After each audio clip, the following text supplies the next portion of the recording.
paz de Cristo, querido irmão, querida irmã. Hoje, domingo, dia 19 de julho, eu quero mostrar para você a lição da escola dominical deste domingo, para que você possa estudar na sua casa, na parte da manhã, na parte da tarde. A lição é a lição número 11, a proclamação da palavra. E essa lição, ela é dividida em 3 pontos, lições do texto. O primeiro ponto é uma proclamação urgente, ou seja, a proclamação da palavra de Deus, ela é urgente, é necessária falar de Deus, falar de Cristo, da salvação em Jesus Cristo. Ela também tem que ser uma proclamação contextualizada, de acordo com o que está acontecendo na nossa época, e aí você traz a palavra do Senhor Deus, que dá respostas às questões da nossa época. E no terceiro ponto da lição, ela fala que é uma proclamação paciente, né? Você deve instar, você deve repreender, você deve exortar, você deve edificar através da palavra de Deus, mas sabendo que essa proclamação tem que ser paciente. Nós temos que aguardar no Senhor, o agir do Senhor, através da pregação da sua palavra. E, no quarto e último ponto, ela é uma proclamação pertinente. Não devemos apenas pregar a palavra, mas, por ser pertinente, nós também devemos ensinar esta palavra com toda doutrina. Estude hoje, querido irmão, irmã e amigo, a lição, a proclamação da palavra de Deus, lição 11 da nossa revista. E ainda sobre a questão de lições, informamos a igreja que as revistas ainda não chegaram. Estamos aguardando as revistas para poder iniciar com as outras classes as aulas virtuais também. Que Deus te abençoe em nome de Jesus. Os olhos tão cansados e marcados pela dor, não importava mais a vida sem qualquer valor, humilhado em uma cruz, vendo ódio em cada olhar, só queria ter mais uma chance de recomeçar. Tentei num grande esforço contemplar na outra cruz quem era aquele homem que chamavam de Jesus, que comigo lhe dividia ali solidão, vergonha e dor, porque tantos lhe odiavam e outros lhe davam amor. Teu olhar me fez estremecer e crer que ali estava o próprio Deus. Pude esquecer minha dor. Tinha ao meu lado um rei, morrendo por falar de amor. Na luz do teu olhar, senti o teu perdão, lavaste com teu sangue meu coração. Sei que esse amor não tem fim. Creio que és filho de Deus, ninguém jamais me olhou assim. Quando entrares no teu reino, lembra de mim.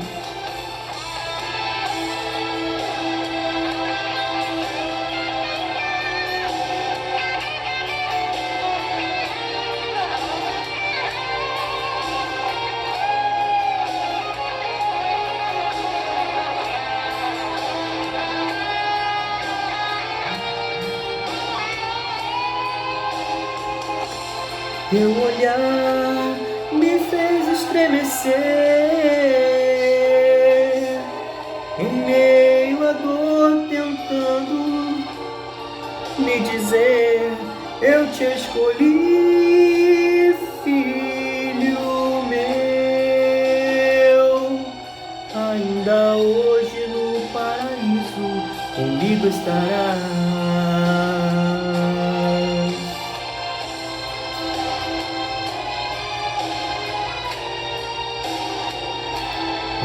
estarás.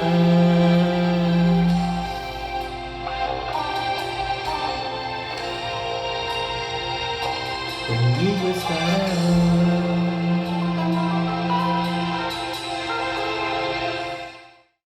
Abra a Bíblia Sagrada no Evangelho de Mateus, primeiro livro do Novo Testamento, Evangelho de Mateus, capítulo 22, e o verso 36 até o verso 39. 36 ao 39, capítulo 22 de Mateus. Diz assim a palavra do Pai: Mestre, qual é o grande mandamento na lei? Respondeu-lhe Jesus: Amarás o Senhor teu Deus de todo o teu coração, de toda a tua alma e de todo o teu entendimento. Este é o grande primeiro mandamento. O segundo, semelhante a este, é: amarás a teu próximo como a ti mesmo. Que o Senhor nos guarde no entendimento da sua palavra. Em tuas mãos, Senhor, eu me coloco agora. Fala comigo nesta hora em que meu coração anseia ouvir tua voz. Em tuas mãos, Senhor, eu me coloco agora. Fala comigo nesta hora em que meu coração anseia ouvir tua voz. Fala comigo agora, Senhor. Fala comigo agora, Senhor. Fala comigo nesta hora em que meu coração anseia ouvir tua voz. Fala comigo agora, Senhor. Fala comigo agora, Senhor. Fala comigo nesta hora em que meu coração anseia ouvir tua voz. Quero convidar você para que abra neste momento a palavra do Senhor no Evangelho de Lucas. Lucas, capítulo número 12. E o versículo número 13 ao versículo número 21. O título é, na edição Revista Atualizada, Jesus reprova a avareza. Lucas 12, verso 13 ao 21.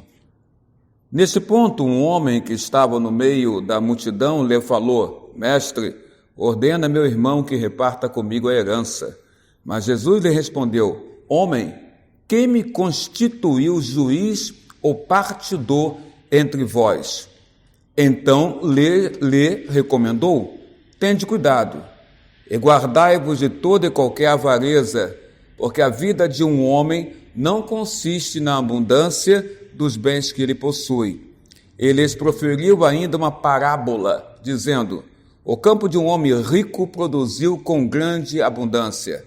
E arrazoava consigo mesmo, dizendo: que farei, pois não tenho onde recolher os meus frutos?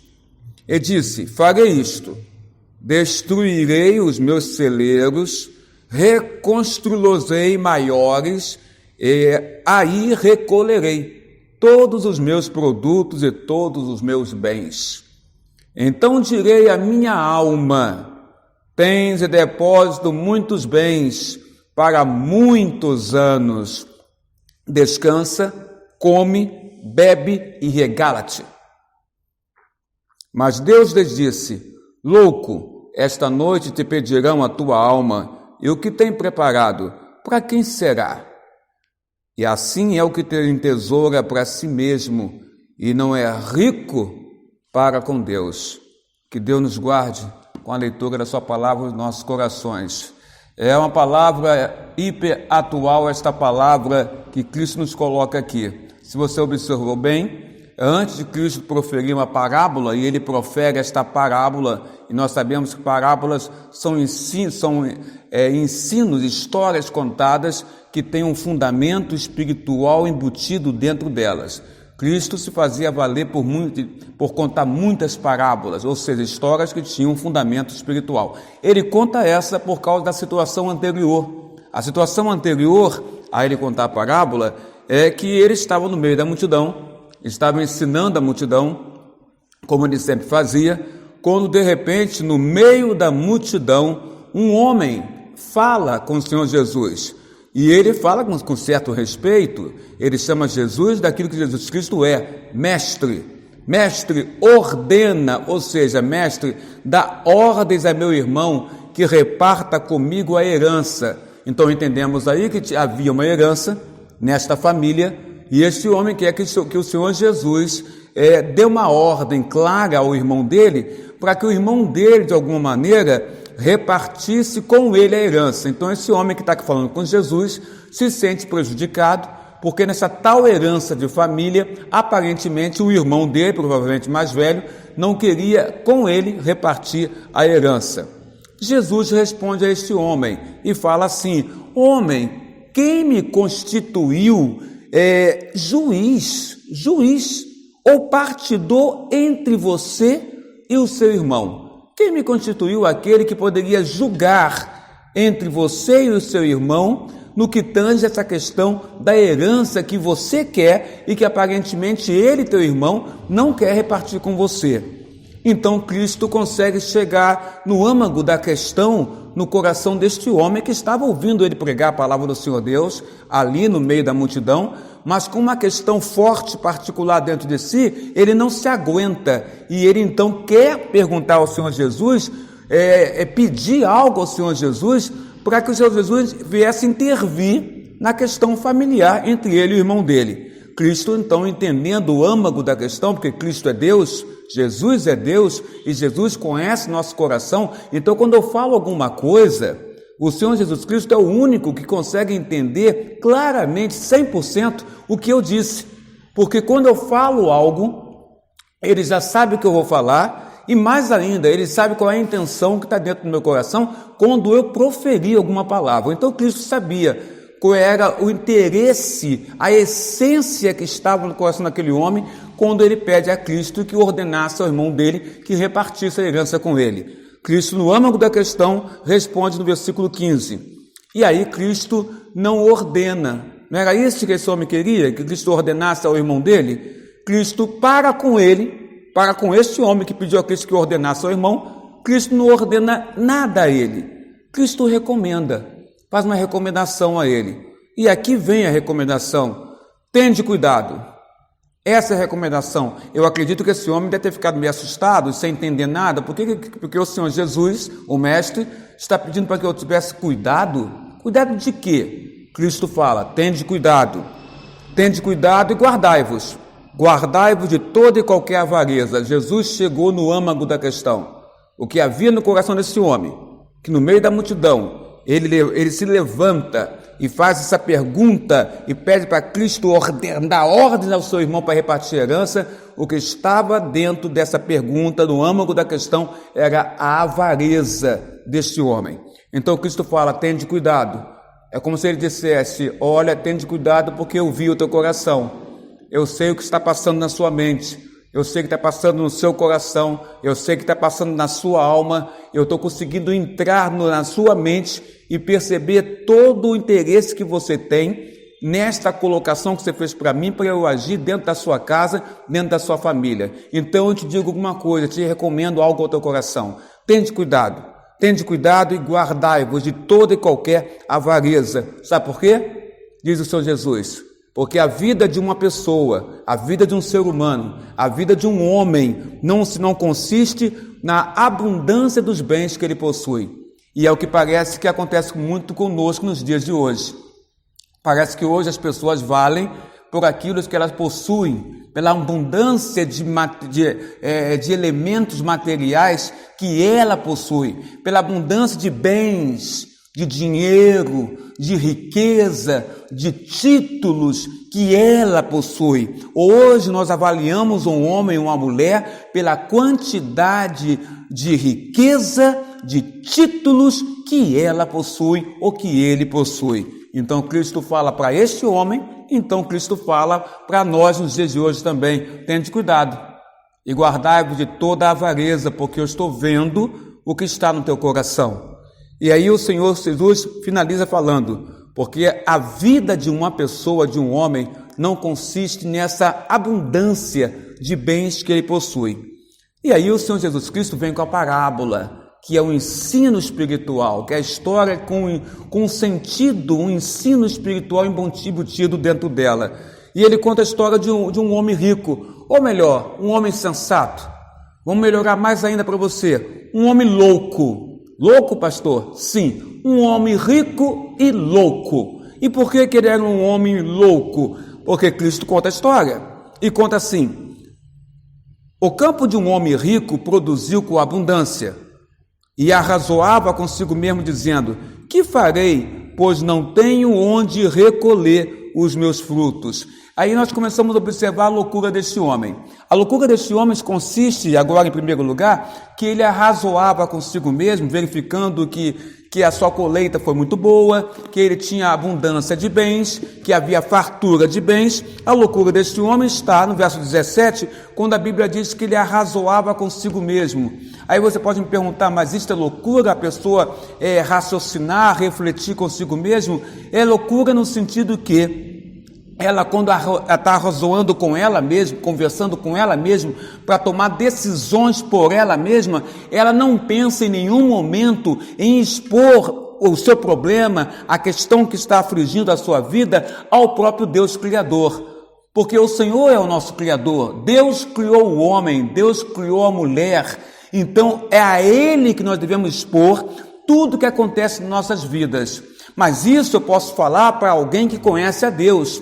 Alguém que conhece o Senhor Deus, uma pessoa que tem conhecimento sobre Deus através de Jesus, ela entende que tudo que acontece na sua vida, seja de negativo ou de positivo, ela tem que expor a Deus, colocar para o Senhor Deus, pedir orientação a Deus para a sua própria vida. Mas um homem que não conhece a Deus, um homem que não tem conhecimento do Senhor, um homem que não quer saber do Senhor, e isto é loucura, loucura não querer saber daquele que nos criou, daquele que é o nosso Criador, daquele que nos trouxe para esta terra numa data, num mês, num ano específico, que só Ele sabia e nós não, e que vai nos levar desta terra também na hora da nossa morte, numa data, num mês, num ano específico, que nós também não sabemos. Então é loucura quando você não procura este Deus Criador para expor a Ele a sua aflição, seja ela positiva ou negativa, mas expor a Ele o que está acontecendo a você. Aqui está o primeiro sinal da loucura do homem, da história de Jesus e do homem de maneira geral. E lembre-se, é Jesus que conta a parábola. É Jesus, Filho de Deus, o Deus encarnado, o homem que andando na terra, que está contando a parábola de um homem que arrazoava consigo mesmo. E neste momento esse homem está divorciado do Criador, porque não está perguntando ao Criador o que ele tinha que fazer, mas estava ele mesmo querendo tomar suas próprias decisões. Cristo está fazendo uma crítica ao homem que chega para ele e pede para ele ordenar o irmão que repartisse os bens para com ele mesmo. No segundo ponto, nós podemos observar aqui que ele fala: que farei, pois não tenho onde recolher os meus frutos? Ele arrasou consigo mesmo e coloca: que farei? Ele não sabe o que fazer. E talvez você que está me ouvindo agora, neste culto online, me olhando agora neste momento, me ouvindo e olhando, talvez você nesse momento da sua vida também não saiba o que fazer.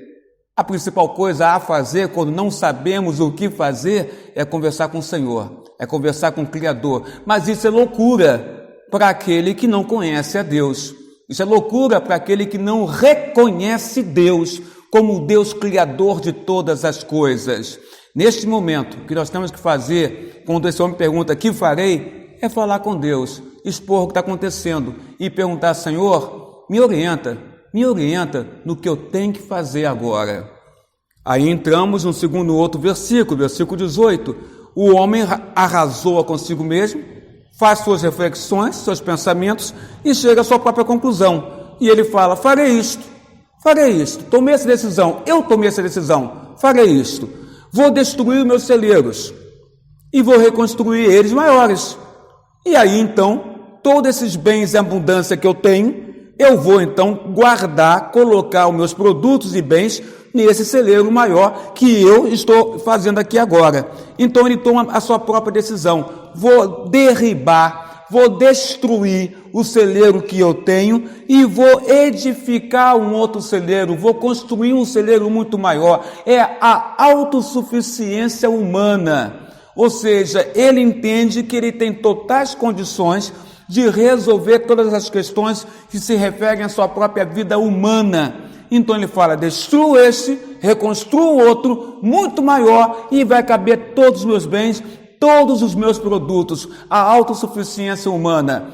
O homem não busca o Criador, o homem não conversa com Deus, o homem não pede orientação a Deus, o homem toma suas próprias decisões. E nas decisões que nós tomamos, aí eu digo a você, digo a mim mesmo, tomemos cuidado, porque as decisões que nós tomamos podem ter reflexo na vida pós-morte, pode ter reflexo. E aqui nós observamos isso. Ele toma uma decisão, ele vai destruir, mas ele em seguida diz algo que revela o seu coração. Ele fala: vou destruir e reconstruir um celeiro maior, vou colocar meus bens, meus produtos, que eu tenho em abundância. E então, verso 19, então direi a minha alma. Alma, na língua grega ou na língua hebraica, alma tem no sentido do ser por inteiro. Quando a Bíblia fala alma, significa o ser por inteiro, corpo e espírito, ou corpo e alma. Então ele está dizendo: vou falar para mim mesmo, vou olhar para mim mesmo e vou falar para mim mesmo. O que ele vai dizer para ele? Tens em depósito muitos bens para muitos anos. Descansa, come, bebe e regala-te. É o que ele fala. Então ele diz para ele mesmo: direi à minha alma: ora, tens depósito em abundância muitos bens para muitos anos. Ora, a vida de um homem na terra, ela pode ir até 60 anos, 70, 80 anos, quem sabe, 85, quem sabe, mas mais do que isso, muitas das vezes não conseguimos alcançar, porque não temos domínio nem sobre a nossa vida e nem sobre a nossa morte. Mas esse homem está dizendo claramente aqui que ele vai colocar os bens no celeiro novo e ele vai simplesmente dizer: eu tenho bens para muitos anos, então eu vou descansar, eu vou comer, vou beber e vou então me divertir, vou usufruir dos meus bens. Mas ele sabe quantos anos de vida ele tem, ele sabe quanto tempo ele vai viver nesta terra ainda. É o que Cristo está colocando aqui nessa parábola: o homem não tem conhecimento da sua vida. Então como é que eu vou planejar algo dizendo que eu vou usufruir isso por muitos anos, se eu não sei se eu vou viver todos esses anos? Porque é o que esse homem coloca. Ele diz claramente: ora, eu vou então descansar, vou comer, vou beber e vou então me regalar. Ou seja, as necessidades básicas do homem nessa vida terrena. Só que ele esqueceu que o homem não tem somente uma vida terrena, mas existe uma vida pós-morte. Jesus lembra isso na parábola, quando Jesus Cristo fala claramente que Deus disse ao homem da parábola: louco. Por isso a parábola é do homem sensato ou do homem louco, porque Deus chama ele de louco. Deus chama de louco todo aquele que não olha para o Senhor e não o reconhece ele como sendo o Criador. Deus chama de louco todo aquele que não olha para o Senhor e não levanta uma oração para o Senhor nosso Deus. Isaías 59, verso 16, Deus olha para a terra e se admira. Se admira de quê? Se admira porque ele olha para Israel, seu povo escolhido, e Israel passava por um momento difícil de aflição, com povos inimigos querendo invadir Israel. O povo estava em pecado porque estava divorciado de Deus, e a Bíblia fala que Deus olha para a terra, Isaías 59, verso 16, e se admira, porque não tinha um homem que levantasse uma oração ao coração do Pai, ao coração de Deus. Aqui o Senhor diz: tu és louco, porque esta noite você não vai ter esses anos todos que você está pensando para comer, beber, usufruir, descansar, mas esta noite te pedirão a tua alma. Sabe por que aqui Jesus Cristo coloca o verbo pedirão? Ele coloca esse verbo dessa forma porque aqui ele está se referindo à Trindade Santa, Deus Pai, Deus Filho, Deus Espírito Santo. Quando ele fala, te pedirão tua alma esta noite, ele está querendo dizer que ele, Deus, pediria a alma dele, ele, Deus, iria recolher este homem naquela noite. Então ele não teria esses muitos anos para comer, beber, se regalar, usufruir, se divertir. E aí vem a pergunta que Cristo coloca para a multidão: e o que tens preparado, para quem será? Para ele? Não vai ser.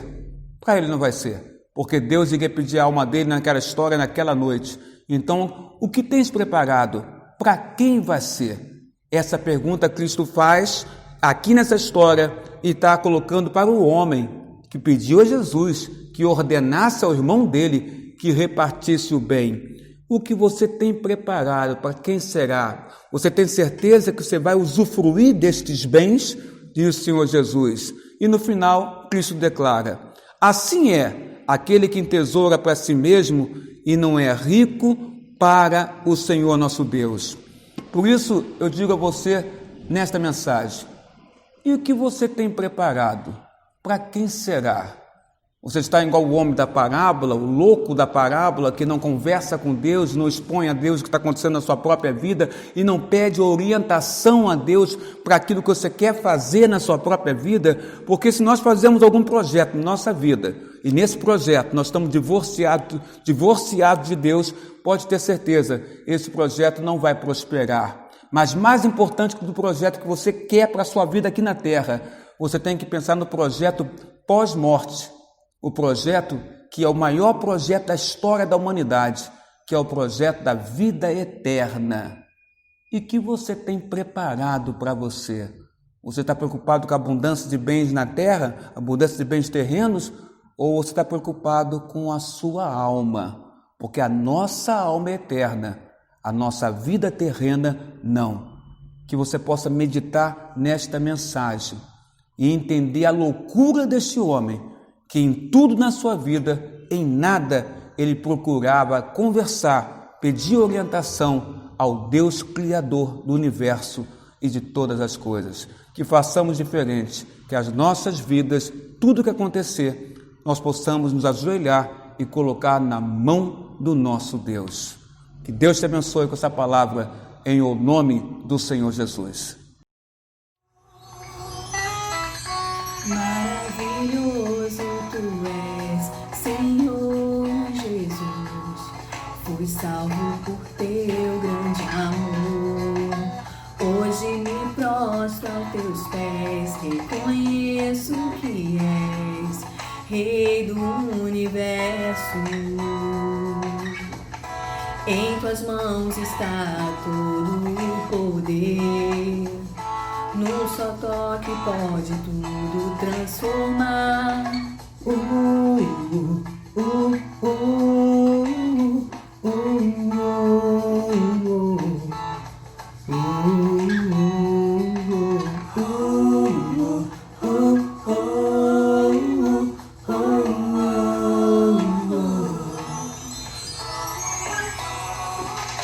Maravilhoso tu és, Senhor Jesus. Fui salvo por teu grande amor.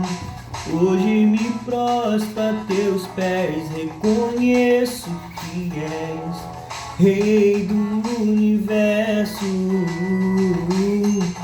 Em tuas mãos está todo o poder. Num só toque pode tudo transformar.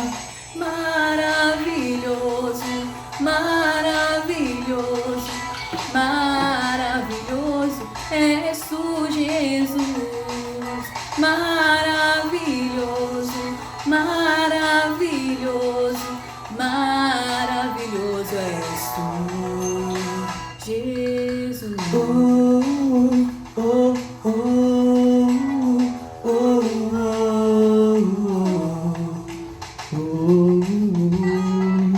Maravilhoso tu és, Senhor Jesus. Tua glória enche a terra e o céu, te vejo com os olhos da fé. Perfeito tu és, Rei do universo. Em tuas mãos está todo o meu ser. Num só toque pode tudo restaurar. Maravilhoso, maravilhoso, maravilhoso és tu, Jesus. Maravilhoso, maravilhoso, maravilhoso és tu, Jesus. Maravilhoso, maravilhoso, maravilhoso és tu, Jesus. Maravilhoso, maravilhoso, maravilhoso és tu, Jesus.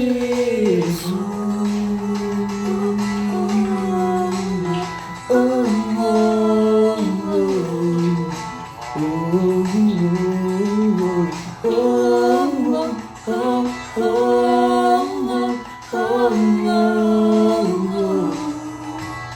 Maravilhoso és tu, Jesus.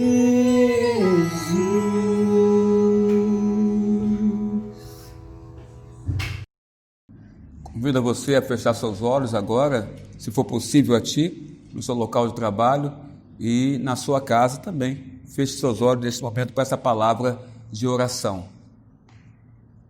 Pai querido, Pai amado, Senhor nosso Deus, na Tua presença nós adentramos através da simples e sincera palavra de oração. E entendemos que nesta vida que vivemos nesta terra, principalmente nesse período que estamos vivenciando de pandemia, Senhor Deus, algo nunca vivenciado por nossa geração, nem por nossa geração anterior à nossa e nem pela geração posterior à nossa, isso foi vivenciado. Essa pandemia, esse receio, esse medo que tomou conta dos nossos corações em alguns e uma ousadia estranha e louca em outros que não reconhecem, não são prudentes, ó Pai, com essa doença que é avassaladora e que está em nosso país e na verdade está em todo o mundo. Mas ouvindo a Tua palavra hoje, ó Pai amado, entendemos, Senhor Deus, que nós devemos nunca desistir, mas sempre tentar. E quando tentamos apresentando a Ti nossas pendências, as situações de vida que estamos vivenciando e colocando nas Tuas mãos e expondo às Tuas mãos, ó Pai, o que acontece conosco.